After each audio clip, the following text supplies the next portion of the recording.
இந்தியாவின் முதல் அதிவேக புல்லட் ரயில் பாதையான அகமதாபாத் மும்பை ரயில் வழித்தடத்தில் இயக்குவதற்கான முதல் புல்லட் ரயில் ஜப்பானில் தயாராகி இருக்கின்றது.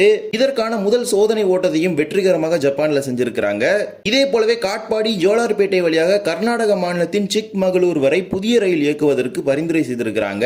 எந்த நாட்களில் இயக்க போறாங்க? இதே போலவே கர்நாடகாவிலிருந்து சென்னைக்கு வரக்கூடிய ஒரு வாரம் இருமுறை ரயிலுக்கு LHB வகையிலான பெட்டிகள் வழங்க போறாங்க. இது மட்டுமல்லாமல் வாராந்திர சிறப்பு ரயில்களை தொடர்ந்து சில மாதங்களுக்கு நீட்டிச்சிருக்காங்க. இன்றைய தினம் இதை பற்றி தான் இந்த ஒரு வீடியோ டீடைலா பார்க்க போறோம். சேனலுக்கு புதுசா வந்தீங்கன்னா மறக்காம சப்ஸ்கிரைப் பக்கத்துல பெல் ஐகான் போட்டுருங்க. அப்பதான் நம்ம போற ஒரு வீடியோட நோட்டிபிகேஷன் உடனுக்குடன் வரும். வாங்க வீடியோக்குள்ள போகலாம். குஜராத் மற்றும் மகாராஷ்டிரா மாநிலங்களை இணைக்கும் வகையில் இந்தியாவின் முதல் புல்லட் ரயில் பாதை திட்டங்களானது குஜராத் மற்றும் மகாராஷ்டிரா மாநிலங்களை அதிவேக ரயில் போக்குவரத்து மூலமாக இணைப்பதற்காக இந்தியாவின் முதல் புல்லட் ரயில் பாதை திட்டம் இந்த வழித்தடத்தில் அறிவிக்கப்பட்டு மும்பை மற்றும் அகமதாபாத் இடையே தற்போது இதற்கான பணிகள் நடைபெற்றுக் கொண்டிருக்கின்றது. 508 கிலோமீட்டர் தூரத்திற்கு 320 கிலோமீட்டர் வேகத்தில் இயங்கக்கூடிய ரயில்கள் 508 கிலோமீட்டர் தூரத்திற்கு 12 ரயில் நிலையங்களுடன் வரக்கூடிய இந்த புல்லட் ரயில் பாதை திட்டத்தை முழுவதும் ஜப்பான் தொழில்நுட்பத்தில் இந்த வழித்தடத்தை உருவாக்கிட்டு இருக்காங்க. இதுல 320 கிலோமீட்டர் வேகத்தில் புல்லட் ரயில்கள் இயங்கும். மொத்தமாக உள்ள இந்த 508 கிலோமீட்டர் தூரத்தில் சுமார் 300 கிலோமீட்டருக்கு மேல ஏற்கனவே பணிகள் அனைத்து முடிந்து விட்டது. மிக வேகமாக நடைபெற்று வரக்கூடிய இந்த புல்லட் ரயில் பாதை திட்டத்தோட 2 முக்கியமான நகரங்களை அதிவேக ரயில் போக்குவரத்து மூலமாக இணைப்பதுதான் இந்த திட்டத்தோட முக்கியமான குறிக்கோள் ஆகும். அதன் அடிப்படையில் 6 மணி நேரத்திலிருந்து 8 மணி நேரம் வரை ரயில் மூலமாக பயணிக்க வேண்டியதாக இருக்கின்றது. அது அப்படியே பாதியாக குறையும். இந்த புல்லட் ரயில் வரும் பொழுது 3 மணி நேரத்தில் 500 கிலோமீட்டர் பயணிக்க முடியும் இந்த புல்லட் ரயில் மூலமாக. இதற்கான முதல் புல்லட் ரயிலும் தற்போது ஜப்பானில் தயாராகி இருக்கின்றது. அதற்கான சோதனை ஓட்டத்தை நடத்தி இருக்கிறாங்க. E3 சீரிஸோட L67 ஷின்கான்சன் என்கிற இந்த புல்லட் ரயில தான் ஜப்பான் தயாரித்து இந்தியாவுக்கு வழங்க போகுது. இந்தியாவிலேயும் அதிவேகத்தில் இயங்கக்கூடிய ரயில்களை தயாரிக்கக்கூடிய பணிகள் நடைபெற்றுக் கொண்டிருக்கின்றது. அந்த பணிகள் அடுத்த ஆண்டுக்குள் நிறைவடைய இருக்கும் நிலையில் முதற்கட்டமாக ஜப்பானில் தயாரிக்கப்பட்ட இந்த ரயில்களை இந்த புல்லட் வழித்தடத்தில் இயக்க போறாங்க. அடுத்த ஆண்டிற்குள் இந்த முதல் புல்லட் ரயில் இந்தியாவிற்கு வரும் என பெரிதும் எதிர்பார்க்கப்படுகின்றது. தற்போது இதற்கான சோதனை ஓட்டத்தை ஜப்பான் நடத்தி இருக்கிறாங்க. அந்த ஒரு காட்சியை இப்ப நீங்க பார்த்துட்டு வாங்க.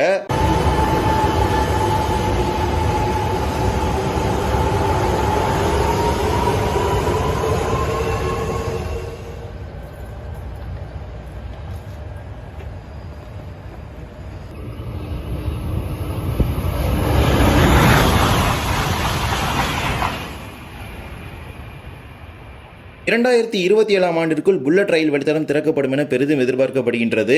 இது இந்தியாவின் முதல் புல்லட் ரயில் வழித்தடம். இது மட்டுமல்லாமல் பல்வேறு வழித்தடங்கள் புல்லட் ரயில் பாதைக்கு தேர்ந்தெடுக்கப்பட்டது. அதில் ஒன்று சென்னை பெங்களூர் வழித்தடம். ரீசென்ட்லி கூட பாத்தீங்கன்னா வெளியான மத்திய பட்ஜெட்ல இந்த வழித்தடத்தில் ஹை ஸ்பீட் காரிடார் அமைப்பதற்கான சர்வே எல்லாம் எடுக்கிறதுக்கு ஃபண்ட் அலாட் பண்ணியிருந்தாங்க. இதுவும் பாத்தீங்கன்னா ஒரு பிளான்ல தான் இருக்கு. Chennai to Bangalore bullet train காரிடாருமே.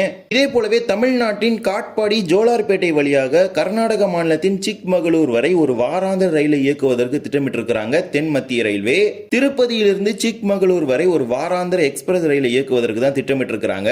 இந்த ரயிலை பொறுத்த வரைக்கும் திருப்பதியிலிருந்து வியாழன்கிழமைகளில் இரவு 9 மணிக்கு புறப்பட்டு சிக்மகளூருக்கு மறுநாள் வெள்ளிக்கிழமை காலை 10:30 மணிக்கு சென்று சேரும் வகையில இதற்கான அட்டவணையை திட்டமிட்டிருக்கிறாங்க.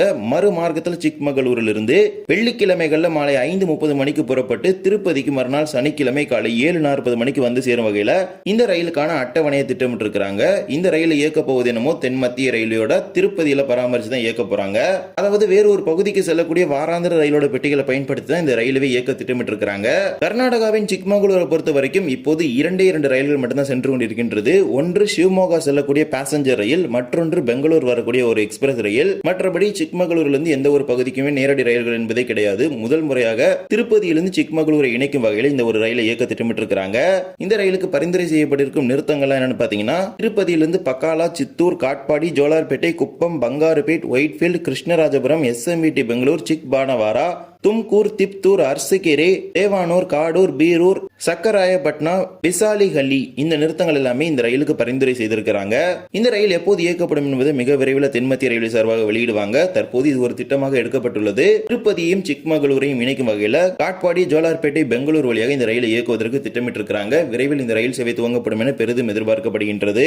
இதே போலவே கர்நாடகாவின் ஹூப்ளியிலிருந்து சென்னை சென்ட்ரலுக்கு இயக்கப்படும் வாரம் இருமுறை ரயிலுக்கு நவீன LHB வகையிலான பெட்டிகள் வழங்க போவதாக அறிவிப்பு வெளியிட்டிருக்கிறாங்க. வழக்கமாக சென்னையிலிருந்து ஹூப்ளி செல்லக்கூடிய ரயில்கள் செல்லக்கூடிய பாதையில் செல்லாமல் இது ஒரு மாற்று பாதையில் செல்லும். ஹூப்ளியிலிருந்து கட்டக், ஹோஸ்பேட், கடப்பா, ரேணிகுண்டா வழியாக சென்னை வரக்கூடிய இந்த ரயிலுக்கு வருகின்ற ஜூலை மாதத்திலிருந்து LHB பெட்டிகள் வழங்க போறாங்க. அதன்படி புதிய பெட்டி முறையாக ஒரு first AC cum 2 tier, 2 AC 2 tier, 3 AC 3 tier, 6 sleeper, 4 unreserved, 2 SLR EOG, ஒரு பேண்ட்ரி சேர்த்து மொத்தமாக 19 LHB வகையிலான பெட்டிகளுடன் இந்த ரயிலை இயக்குவதற்கு திட்டமிட்டிருக்கிறாங்க. ஹூப்ளியிலிருந்து ஜூலை 2ஆம் தேதியிலிருந்தும் சென்னை சென்ட்ரலிலிருந்து ஜூலை 3ஆம் தேதியிலிருந்தும் இது நடைமுறைக்கு வரும். ICF பெட்டிகள் 21 பெட்டிகளை கொண்டு இயக்கப்பட்டது. LHB பெட்டிகளாக மாற்றப்படும் பொழுது அது 19 பெட்டிகளாக இயக்கப்பட உள்ளது. இதே போலவே ஹைதராபாத்திலிருந்து தமிழ்நாட்டிற்கு இயக்கப்படும் 2 சிறப்பு ரயில் சேவைகள் தொடர்ந்து நீட்டிக்கப்பட்டுள்ளது. Train number 07191, 07192 Kacheguda Madurai Kacheguda special. இந்த ரயில் சேவையை அடுத்த 2 மாதங்களுக்கு நீட்டிப்பதாக அறிவிப்பு வெளியிட்டிருக்கிறாங்க. காச்சிகுடாவிலிருந்து ஜூன் 9ஆம் தேதியிலிருந்து ஜூலை 28ஆம் தேதி வரை திங்கட்கிழமைகளில் புறப்படக்கூடிய ரயில் மதுரை நோக்கி வரும். மறுமார்க்கத்தில் மதுரையிலிருந்து ஜூன் 11ஆம் தேதியிலிருந்து ஜூலை 30ஆம் தேதி வரை புதன்கிழமைகளில் மதுரையில் புறப்பட்டு ஹைதராபாத்தின் காச்சிகுடா நோக்கி சிறப்பு ரயில் செல்லும் என அறிவிச்சிருக்கிறாங்க. இந்த ரயில் காச்சிகுடாவிலிருந்து கர்னூல், தர்மாவரம், பக்காலா, காட்பாடி, திருவண்ணாமலை, விழுப்புரம், மயிலாடுதுறை, தஞ்சாவூர், திருச்சி, திண்டுக்கல் வழியாக மதுரைக்கு செல்கின்றது. இதே போல மற்றொரு ரயிலும் காச்சிகுடாவிலிருந்து இயக்கப்படுகின்றது. Train number 07435, 07436 Kacheguda Nagercoil Kacheguda special. இந்த ரயில் சேவை ஒரு மாதத்திற்கு மட்டும் நீட்டிச்சிருக்கிறாங்க. அதன்படி காச்சிகுடாவிலிருந்து ஜூன் 13ஆம் தேதியிலிருந்து ஜூலை 11ஆம் தேதி வரை வெள்ளிக்கிழமைகளில் புறப்பட்டு நாகர்கோவில் நோக்கி வரும். மறுமார்க்கத்தில் நாகர்கோவிலிருந்து ஜூன் 15ஆம் தேதியிலிருந்து ஜூலை 13ஆம் தேதி வரை ஞாயிற்றுக்கிழமைகள் அதிகாலையில் நாகர்கோவிலில் புறப்பட்டு ஹைதராபாத்தின் காச்சிகுடா நோக்கி செல்லும் என அறிவிச்சிருக்கிறாங்க. இந்த ரயில் காச்சிகுடாவிலிருந்து நல்கொண்டா, குண்டூர், நெல்லூர், ரேணிகுண்டா, காட்பாடி, திருவண்ணாமலை, விழுப்புரம், விருதாச்சலம், திருச்சி, திண்டுக்கல், மதுரை, திருநெல்வேலி, விருதுநகர் வழியாக நாகர்கோவிலுக்கு செல்கின்றது. தென் மத்திய ரயில்வே சார்பாக இயக்கப்படும் இந்த 2 சிறப்பு ரயில்களையும் மேலும் சில மாதங்களுக்கு நீட்டிப்பதாக அறிவிப்பு வெளியிட்டிருக்கிறாங்க. மதுரை சிறப்பு ரயில் 2 மாதங்களுக்கும், நாகர்கோவில் சிறப்பு ரயில் 1 மாதத்திற்கும் நீட்டிக்கப்பட்டுள்ளது. முன்பதிவு நடைபெற்றுக் கொண்டிருக்கின்றது. தேவைப்படக்கூடிய பயணிகள் பயன்படுத்திக் கொள்ளுங்கள். இந்த ஒரு வீடியோவில் தான் இந்த வீடியோ பிடிச்சிருந்தா மறக்காம like and share and subscribe, பக்கத்தில் இருக்க பெல் ஐகானில் போட்டுருங்க. அப்போ நம்ம போடுற ஒரு வீடியோட நோட்டிஃபிகேஷன் உடனுக்குடன் வரும். இன்னொரு வீடியோ சந்திக்கலாம். தேங்க்ஸ் ஃபார் வாட்சிங்.